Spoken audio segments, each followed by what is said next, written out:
I still remember the first time I met Lucas, like it happened 5 minutes ago. We were both sitting in that freezing programming classroom, hunched over keyboards, frustrated with a broken loop that refused to behave. He leaned over, whispered a joke only someone who truly loved coding would find funny, and I laughed. From that moment, it was like the world shifted. We weren't just classmates. We became partners in every sense, sharing projects, late-night gaming marathons, and endless conversations about sci-fi worlds that made ours feel small. I guess what made it all so special was how easy it felt. He understood me. I didn't have to explain why I'd rather spend a Friday night fixing bugs than going out. He just got it. He'd bring me coffee exactly how I liked it. 1 sugar, extra strong, and knew when to sit in silence or when to pull me out of my head with a playful nudge. We built routines that felt sacred. Our mornings were filled with sleepy smiles and shared glances over mugs. Our nights ended under the same blanket, hearts full, minds racing with dreams.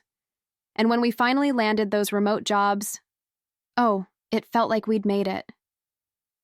The dream we used to talk about over cheap ramen became real. Side by side every day, working, cheering each other on, stealing kisses between meetings. I'd catch him watching me sometimes with that soft smile, like he couldn't believe I was his. And I felt the same. We created this little world inside our apartment, where love and ambition could live in perfect sync. It was everything I ever wanted. But you know that feeling? That tiny whisper in the back of your mind that something's shifting? At first, it was little things. Lucas started closing the door to his home office more often. He used to leave it wide open, music playing, calling me in every now and then to show off some line of clever code, or just to ask what we should order for lunch. But suddenly, that door became a barrier. I'd hear muffled calls, the sound of his keyboard frantic, and when I knocked, just silence or a rushed busy. It stung more than I wanted to admit. But I told myself, everyone goes through stressful phases, right? Then came the irritation. The small moments where he'd snap at me over nothing. I'd ask how his day was, and his answers grew shorter, clipped, cold, rehearsed. I tried to joke about it one night, telling him he was turning into one of those grumpy senior devs we used to make fun of. He forced a smile, but his eyes stayed distant. I could feel him slipping, like trying to hold on to water. And still, I kept convincing myself, it's just work pressure. We'll get through it. We always do. But the night that really marked the shift? He came into the kitchen, sat down across from me, and his face was unreadable. He said his company was canceling the home office policy, effective immediately. I looked at him, searching for something in his expression, but he didn't meet my eyes. I told him I understood, hugged him, promised we'd make it work. But deep down, something didn't sit right. And when he started coming home late, smelling faintly of cologne that wasn't his usual scent, that whisper in my mind turned into a roar. I didn't confront him. Not yet. I just watched, listened, and waited. Because sometimes, silence reveals more than any answer ever could. The late nights became routine. At first, I stayed up waiting, refreshing the clock app on my phone, glancing at the door every time I heard footsteps in the hallway. When he finally walked in, he'd look tired. Or at least, that's what he wanted me to believe. But there was something in the way he avoided my gaze, the hurried showers, the phone he kept face down on the counter. I knew those signs. We all know them. But denial is warm and safe, and I clung to it like a blanket full of holes. I tried to keep things normal. I cooked his favorite meals. I left little notes on his desk, stupid little hearts and inside jokes we used to laugh about. But they stayed untouched, forgotten under piles of printed documents. Some nights I'd sit in the dark living room, listening to the silence between us. It was deafening. We used to talk about everything. Now, it was like living with a polite stranger. The man who once knew me better than anyone suddenly felt miles away, sitting right across from me. There were moments I almost convinced myself I was imagining it, that I was being dramatic, oversensitive. But then, there were those days when he wouldn't even say goodbye in the morning, just grabbed his bag and left. No kiss on the forehead, no, see you later, babe. just the sound of the door clicking shut.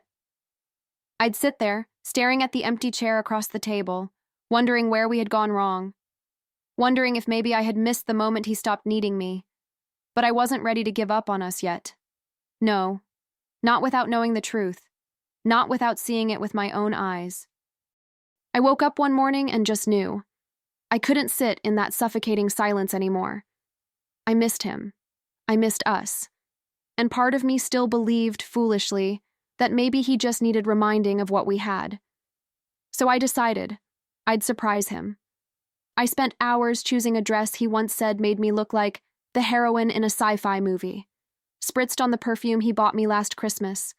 I even rehearsed what I'd say, something playful, something warm, something to spark that old magic again. Driving to his office building felt surreal. I'd never been there before. It had always been just work, a world he kept separate. But I was determined. I parked across the street, fingers trembling slightly on the steering wheel. The building loomed tall and cold, all glass and steel, reflecting a sky that seemed heavier than usual. I watched the entrance like someone waiting for a glimpse of hope, heart pounding, telling myself this would be the moment everything shifted back into place. The hours crawled by. I checked my phone, sipped lukewarm coffee from a paper cup, and kept imagining his face when he'd see me. Maybe he'd laugh, maybe he'd hug me tight and apologize for being distant. I needed that moment. I needed proof that the story I'd written in my head wasn't over. The streetlights flickered on as the office doors finally opened, and people poured out in clusters, chatting and laughing. My breath caught. I leaned forward, searching for him in the crowd. And then I saw him, but not alone. She was right beside him. Her hand slipped easily into his, like they'd done it 100 times before. I froze. My heart didn't just sink. It plummeted, twisting painfully as I tried to convince myself I was mistaken. But then I saw the way she looked at him. Soft, adoring, familiar. The kind of gaze I thought belonged to me. He smiled at her. That same smile that used to make me feel invincible. Now it felt like a knife sliding between my ribs. They stopped a few feet from the parking lot, still holding hands. She brushed his arm lightly, her fingers tracing small circles on his sleeve, and laughed at something he whispered. And then she said it. I'll never forget the softness in her voice. See you tomorrow, my love. My vision blurred for a second, but I didn't blink. I watched as she leaned in, kissed him like they were alone in the world, and then walked away without a care. He stood there watching her go, oblivious to the storm raging inside me across the street. I couldn't breathe. My hands were trembling so badly I had to grip the steering wheel just to stay steady. My throat tightened until swallowing felt impossible. But there were no tears yet. Just numbness, the kind of cold that sinks deep into your bones and makes you forget what warmth ever felt like. He turned and walked toward his car, and for a split second, I wondered if he'd glance around and feel me watching. But he didn't. He just drove off, leaving me there with the weight of everything I thought I knew crashing down around me. I sat in that car long after he was gone, staring at nothing, my mind replaying every moment, every conversation, every smile that suddenly felt like a lie. And then, without warning, the tears finally came. Hot, violent, unstoppable. But along with them, something else stirred. Something sharp. A quiet, burning resolve that whispered, no, not like this. I drove home in silence. The kind of silence that presses against your eardrums until it feels like screaming. The city lights blurred past the windshield, but I didn't really see them. My hands gripped the wheel so tightly they hurt, but I needed the pain. It was real. Unlike the life I thought I had. Every red light felt like a chance to turn around, confront him, scream, demand answers. But I couldn't. Not yet. Rage burned hot, but beneath it, there was something cooler, smarter. I pulled into our parking spot, turned off the engine, and just sat there. The apartment windows glowed warmly above me. Our home, our safe place. Or so I thought. I wiped my face with the sleeve of my coat, took a deep breath, and forced myself out of the car. Each step up the stairs felt heavy, like I was walking into a stranger's life. When I opened the door, the familiar scent of his aftershave, the cozy clutter of our shared space, it all felt like a cruel joke. I didn't break anything, didn't scream into a pillow. I sat down at our kitchen table, the same spot where we once planned vacations and dreamed about startups. And I stared at the little post-it note still stuck to his laptop. "You got this, my love." I almost laughed, but instead, I felt something shift inside me, a cold, sharp clarity. He didn't know who he was messing with. I wasn't going to cry myself to sleep. I wasn't going to beg. I was going to plan. Because if there's one thing I learned in all those sleepless coding nights, every bug has a solution. I didn't sleep that night.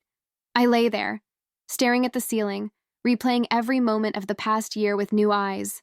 Every excuse, every sudden meeting, every closed door. It all clicked into place like puzzle pieces I'd been too blind to see.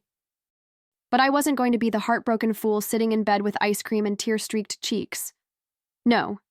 If he thought he could play games, he clearly forgot who I am. I don't crumble. I calculate. By morning, I was already gathering everything.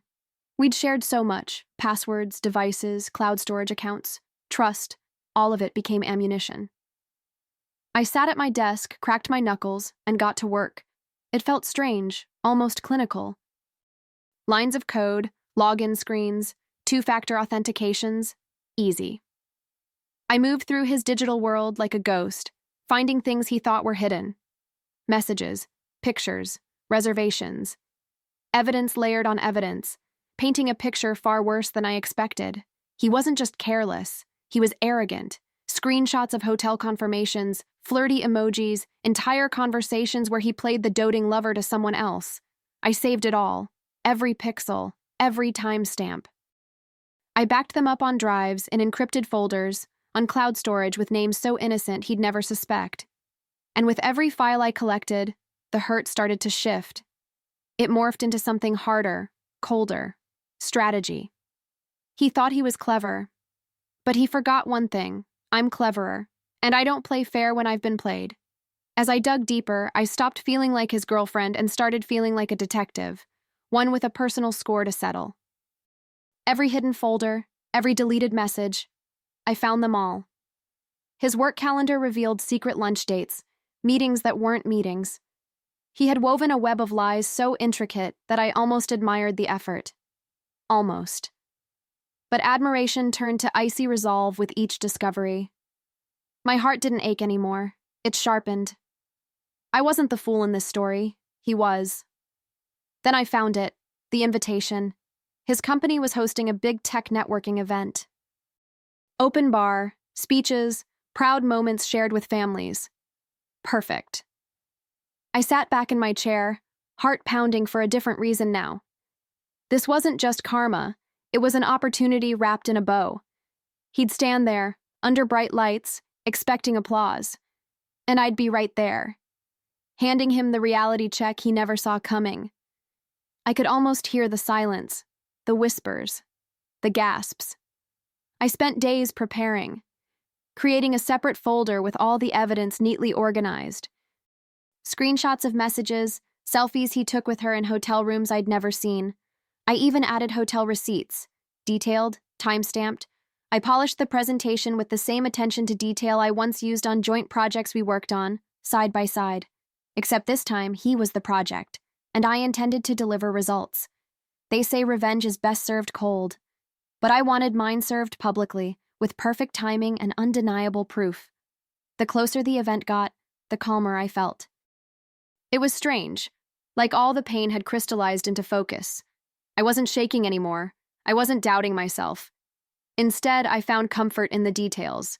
The perfect outfit, the perfect timing, the perfect lines rehearsed in my head. I imagined walking into that room, all eyes on him, and then slowly, all eyes on me. I wanted him to feel it, the slow burn of realization, the unraveling of his perfect facade. I even practiced my smile in the mirror. The one that said, "I know everything, and you're about to know that I know." There's a strange satisfaction in preparing for a moment like that. It's not rage, it's art.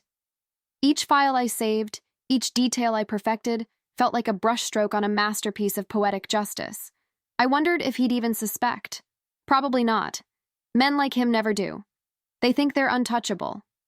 Until they're not. The night before the event, I sat down with a glass of wine and went through everything one last time. I thought I'd feel nervous, but I didn't. I felt steady, almost serene. It was like building a program and knowing it would run flawlessly. I backed everything up 3 times, labeled the USB drive innocently, Lucas Project Final. I slipped it into my purse and exhaled.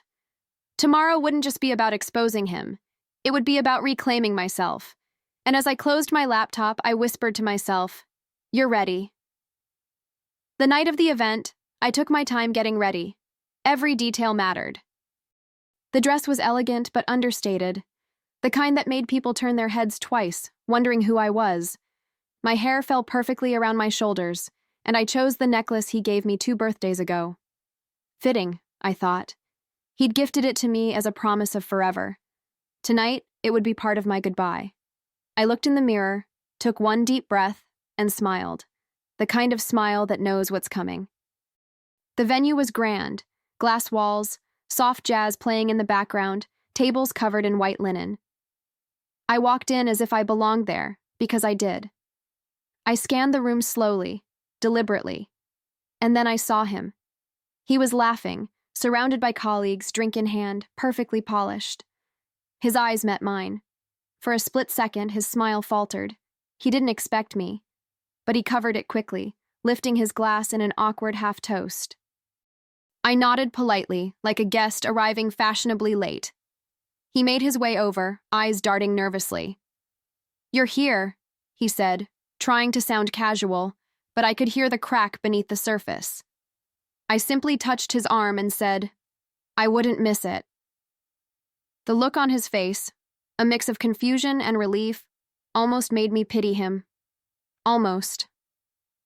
I let him walk me over to the main table, where his boss, his colleagues, and, yes, her. She was there too, in a red dress, clinging to his arm for a moment before stepping back. Perfect. I sat, smiled, and waited. Because his moment was coming, and I was ready to press play. The speeches began, and I watched him shift in his seat, fidgeting with his cufflinks. He was nervous, but not for the right reason. Not yet. His boss took the stage, thanking everyone for their hard work, highlighting key projects, building up to the big moment. And then, with a wide smile and a proud hand gesture, she called his name. "Lucas," she said, "come show everyone what you've been working on." He stood, adjusted his tie, and glanced at me. I tilted my head and smiled, the calm before the storm. He walked up to the stage, confidence stitched into every step. The lights were warm, the applause polite. He plugged in the USB drive, the one I had swapped while he wasn't looking. The room hushed, screens flickering to life. He began his opening line, but then the first slide appeared. Not his project. No charts, no timelines, just screenshots. Messages dripping with deception, dates and photos he thought were hidden. His voice caught in his throat. He turned pale. The room fell into a stunned silence. Gasps broke out like ripples in water. I could feel eyes darting from the screen to him, then to me. His mistress, the woman in the red dress, covered her mouth, horror painted across her face. He turned toward me, wide-eyed, pleading silently for something. Forgiveness? Mercy? Not tonight. He reached to unplug the drive, but I had locked the display remotely from my phone. The next slide rolled on cue, hotel reservations, complete with his name and credit card information. The final slide filled the room. Lucas, betraying more than just deadlines. And in that moment, the silence spoke louder than any applause ever could. For a moment, the room was frozen. You could hear nothing but the faint hum of the projector and the soft clink of a dropped fork somewhere in the back. Then came the whispers, sharp, slicing, unstoppable. His boss's face darkened, shifting from confusion to fury in seconds. The woman in the red dress turned toward Lucas, her eyes brimming with tears and humiliation. She shook her head slowly, mouthed something I couldn't hear, and rushed out, heels echoing like punctuation marks to the chaos. Lucas stood there, frozen, color draining from his face. He looked smaller, weaker than I had ever seen him. His mouth opened, then closed. No words would save him now. I took my time standing up, smoothed my dress, and made my way toward the stage. Every step was light, freeing. I reached him, leaned in close enough for only him to hear, and whispered, "Game over." Then I kissed his cheek, gently, like someone who'd just closed a chapter, and turned toward the crowd with a soft smile. I picked up my purse, nodded graciously to his stunned boss, and walked out. I could feel the murmurs swell behind me, but I didn't look back. The cool night air hit my skin like a fresh start. My heels clicked softly on the pavement, each step lighter than the last. The weight was gone, the hurt, the betrayal, all of it, left behind in that room, tangled up in his humiliation. For the first time in months, I breathed deeply, and it tasted like freedom. But I knew. This was only the beginning. The morning after, I woke up in a quiet apartment, but it wasn't the same suffocating quiet as before. This time, it felt peaceful. The weight that had sat heavy on my chest for so long was gone. I made coffee slowly, savoring every little step, the warmth of the mug in my hands, the rich smell filling the kitchen. I sat by the window, watching the city wake up, and for the first time in ages, I felt present. No racing thoughts, no anxiety, just me, whole. Word spread quickly. My phone buzzed with messages from mutual acquaintances, some asking if it was true, others sending subtle nods of admiration. His world was crumbling, and I didn't even need to lift a finger anymore. He was suspended from work. His boss had no choice. Trust, once broken like that, doesn't get patched up with apologies and excuses. I imagined him sitting in that office, facing consequences he never thought he'd have to face. Actions and repercussions, laid out like lines of faulty code. But I didn't dwell on him. Instead, I turned toward myself. There was a part of me that needed rebuilding, stronger this time. I sat down at my desk and opened a fresh project, something just for me. An idea that had been simmering in the back of my mind during all those sleepless nights. An app, a tool for women like me, designed to spot patterns, red flags, digital breadcrumbs. I wasn't going to waste this pain. I was going to turn it into something powerful. Funny how destruction can clear the ground for something new to grow. The app came to life faster than I expected. Every line of code felt cathartic, like I was piecing myself back together, but sharper, more aware. I spent long nights refining it, testing scenarios, building something that would whisper to other women, "You are not crazy. Trust your gut." I added features I wished I'd had, tracking behavioral shifts, password hygiene alerts, even AI that detected patterns and messages. The project didn't just keep me busy, it gave me purpose. My pain became fuel, and my resolve turned into innovation. Meanwhile, I heard about him through the grapevine. The job was slipping through his fingers. His colleagues avoided him. His name, once spoken with respect, now hung in conversations like a cautionary tale. The mistress? Gone. Blocked him on everything. I imagined his empty inbox, the absence of both women he thought he could juggle. It didn't make me smile. It didn't need to. Karma was doing its job quietly, and I had better things to focus on. Like me. I started rediscovering the small joys, cooking just for myself, long walks without checking the clock, books I had left half-read gathering dust on the shelf. My life wasn't missing anything anymore. It was opening up. Friends reached out, and I let them in. Even the apartment felt lighter, like the air had changed. I didn't have to explain myself or shrink to fit into someone else's expectations. I was writing new chapters, ones where I came first.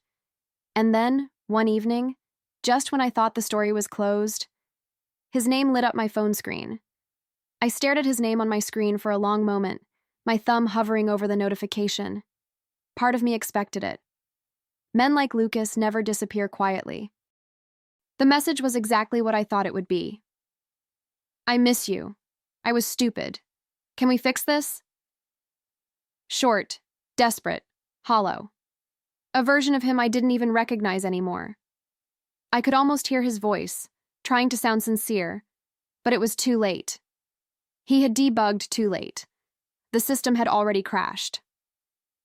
I took a deep breath, read the message once more, and let myself feel nothing.